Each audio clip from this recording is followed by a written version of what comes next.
We are now on day 17 of the war. Donald Trump, Israel, and Iran, and it's not looking good, guys. And nothing about this is good. Donald Trump is actually calling for allies to help and protection of the island fuel and all those things that has to cross Iran water. So basically, what's actually taking place now is Donald Trump threatened NATO's if there are no response or if it's a negative response.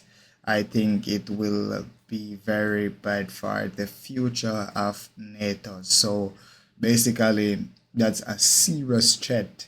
And I don't know if China or any of the NATOs are gonna take this one very serious as well, because obviously it's threatening them, and if they don't cooperate or assist, it's gonna lead to fallout and even more. So we are hoping for the best, and we'll see if any NATO will respond and what they have to say. US President Donald Trump has issued a new warning to NATO regarding security in the Strait of Hormuz. Trump also said an upcoming summit in Beijing with Chinese counterpart Xi Jinping could be delayed. The warning comes as global oil markets remain volatile due to supply disruptions triggered by the ongoing US-Israeli conflict with Iran. In a brief interview with the Financial Times, Trump said that the alliance faces a very bad future if US allies fail to open the strait. He also highlighted that as the US has aided Ukraine in the war with Russia, he expects Europe to help on the Strait of Hormuz. Okay. UK Prime Minister Keir Starmer has spoken to the US President, and according to Downing Street, they have discussed the ongoing situation and the importance of reopening the strait to end the disruption to global shipping. But a report in the Telegraph suggests Starmer is refusing to send warships to help reopen the Strait of Hormuz. UK's Energy Secretary Ed Miliband said the government was intensively looking at what could be done to open the strait, but refused to offer a firm commitment. France and Germany have also signaled a reluctance to answer the US president's demand. But Trump isn't giving up. Not only has he warned NATO, but also pressed China to help in opening the Strait of Hormuz, saying his upcoming summit in Beijing with his Chinese counterpart Xi Jinping could be delayed. He said he would want to know Beijing's decision before the summit, noting that China, as well as many European countries, rely more than the US on oil flowing from the Gulf. In the interview with the Financial Times, he said, and I'm quoting here, "It's only appropriate that people who are beneficiaries of the strait will help to make sure that nothing bad happens there."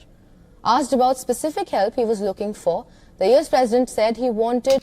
Yeah, like I completely agree with that. Like, if it's benefiting other countries and let's say benefiting China, why not help out? I mean, you don't want your people to suffer or have any spike in fuel or gas or anything like that. So I think it's a good decision for them to help out and actually secure that things keep flowing on and on.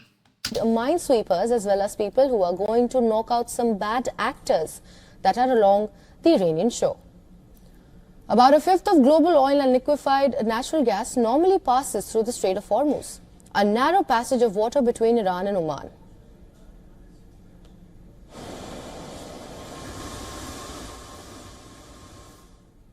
To discuss more on the West Asia war, we were earlier joined by Professor James A. Russell, Associate Professor in the Department of National Security Affairs at NPS. Listen to what he had to say. The United States, ever since it got dragged into this war by the Israelis, has been concerned with tactics and operations. This sort of question, for example, of trying to interest allies in another version of the tanker escort operation, which operated in Operation Earnest Will, for example, in the Iran-Iraq War. And of course, the countries being asked about this are asking the correct question, which is that what's the strategic purpose of this? And are we, the countries that are doing this, placing ourselves at risk? And it again gets to this obvious sort of conclusion that Trump and his administration had absolutely no earthly idea what they were getting themselves into when they started this, and they have no earthly idea of how to get out of it. They're stuck. Um, they're stuck simply blowing things up, hitting targets, and now they're trying to put together this some sort of naval coalition. And I can tell you, there's a reason why the United States Navy isn't in there today, escorting tankers through the Gulf the way they did in Operation Earnest Will. This was again many, many years ago. But it's because Oh, of the anti-ship missiles that Iran has got in concrete revetments and drilled into rock on Abu Musa and the Tums Islands, as well as Bandar Abbas. Iran, U.S. President Donald Trump says there's practically nothing left to target and that the war will end, quote, soon. But how realistic is that? For them, it's a war. For us, it's for not to be easier than we thought. I would say, to put it mildly, way ahead of schedule. yeah, here we go We've again. knocked out their Navy, their military in all forms. We've knocked out just about everything there is, including their leadership.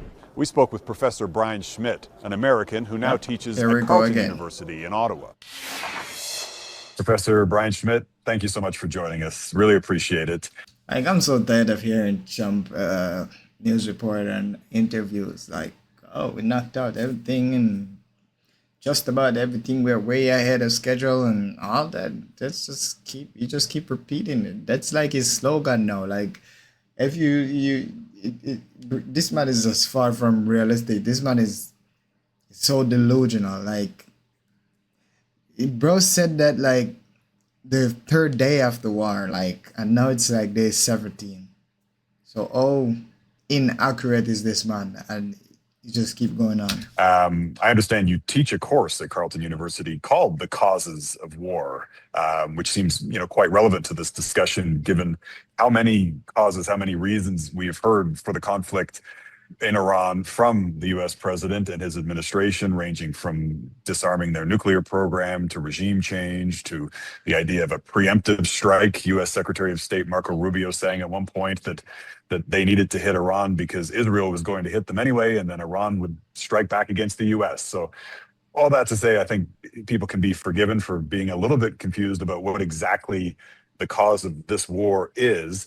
Interested in your thoughts on that. What do you make of it? And I mean, does the cause of the war even really matter at this point?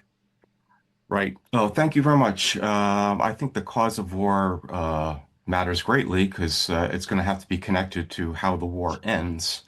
But you're quite right. The administration's given a variety of conflicting and different reasons for why this war was needed. I think ultimately, if you listen to their core objectives, one is to stop Iran's nuclear enrichment program. Two was to dismantle and get rid of their ballistic missile program. And three, getting Iran to stop supporting Hamas, Hezbollah, and the Houthis. I think you put those together, and the ultimate goal of this war is regime change.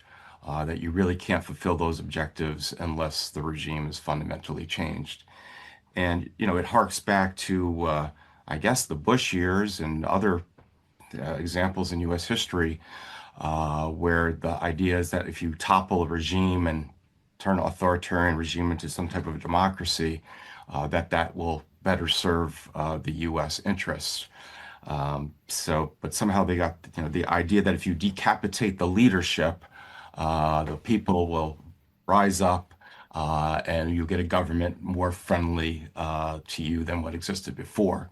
And maybe the most recent example was Venezuela, which maybe they were modeling this operation on, that, if you get rid of the leaders, now Venezuela is a country that the United States can do business with. So I think ultimately the goal here is regime change. All right. So if we accept that the Oh, I see. So basically, because they cannot work with Iran government or leader, then that's a serious problem. But I mean, I don't know what to say. I'm not deeply into politics, but man, there's some messed up things going on. They were building nuclear weapons over there in Iran. And that's messed up because those people are classified as terrorists, and anytime those missiles or those nuclears could go off, and that's not a good thing for the world, I guess. But who's me to say? I don't really know much about politics. But let's actually go. Let's keep listening to these guys. These guys sound like they're more intelligent and up to the standard what's actually taking place. Let's listen. Ultimate goal is regime change. Do you think that goal is realistic with this current operation using airstrikes but no boots on the ground? Yes, I think the war is not going to Israel or US's plan, right? This war is not going well for either country. Wow. And I think, history Wow. shows that you cannot really do regime change through aerial bombardment.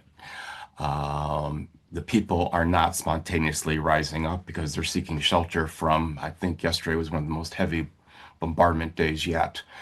So probably ultimately, if your goal is regime change, you will need to put boots on the ground or U.S. troops into Iran, which of course I think this administration does not want to do, because that sets you up for, that kind of serves Iran. They'll have much more better chance of inflicting pain if there's U.S. soldiers on the ground. But in order to declare a victory, if the goal is regime change, I don't see how you do this without boots on the ground, because there's no sign that the regime is cracking or surrendering anytime soon. Right.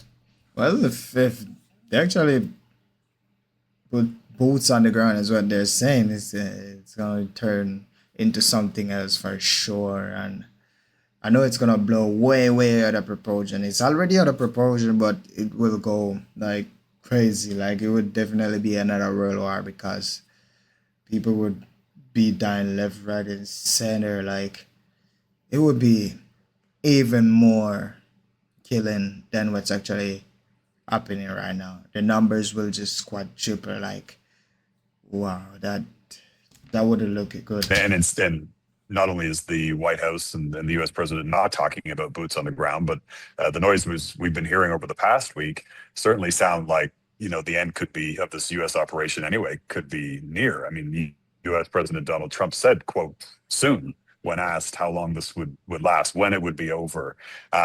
So what's your reaction when you hear the U.S. president suggesting that the Americans might be done pretty soon?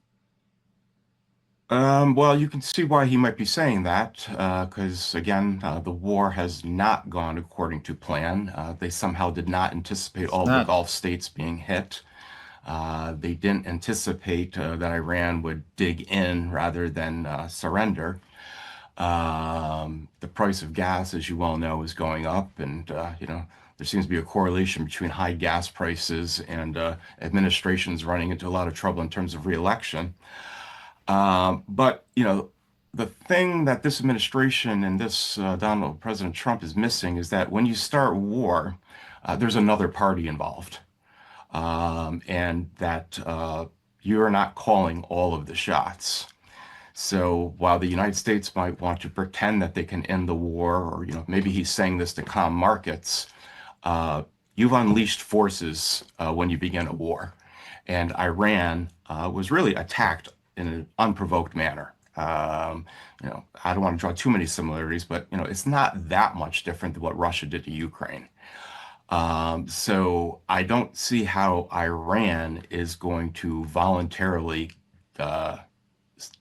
cry uncle unless it Yeah, gets they something won't. in return, such as the ending of sanctions that have been crippling the country, or even possibly reparations for the damage that's been done. And I can't imagine the United States or Israel ever agreeing to those terms.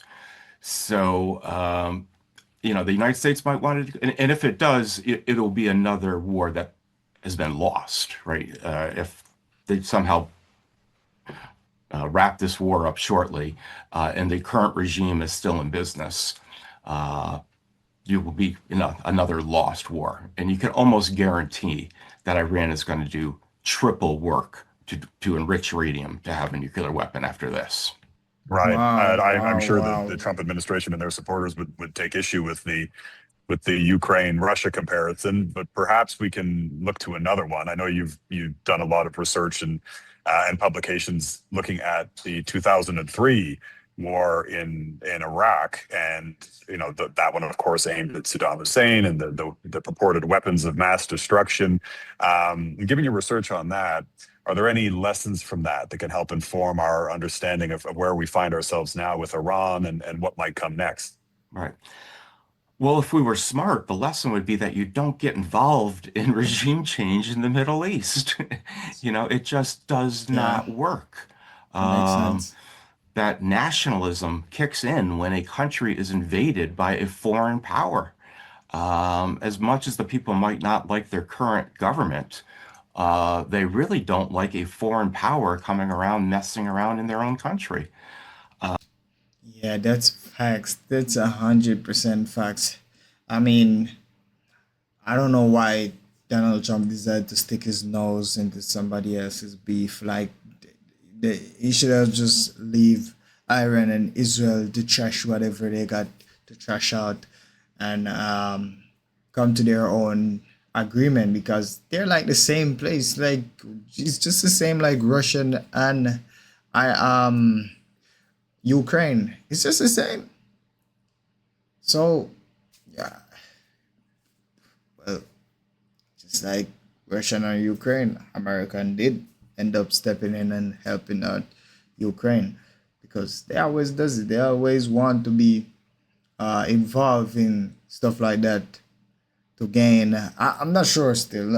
I'm not political at any point, but so I don't really know what's actually taking place or why they got themselves involved. But that's a stupid thing to do for real. And there are similarities. I mean, the Iraq War was going to be quick.